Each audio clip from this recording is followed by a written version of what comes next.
Fala galera, beleza? Dá uma olhada aí. Viemos fazer a entrega da lareira, né? Vamos fazer a instalação. Olha que top que ficou.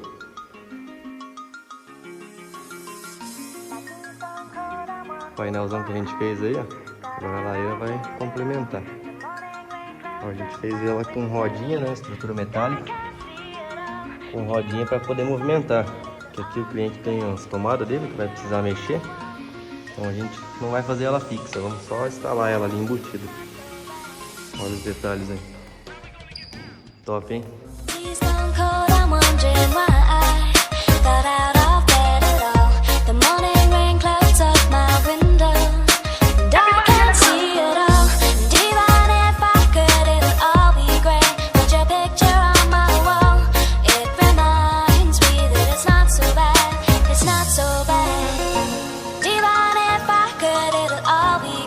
Put your picture on my wall.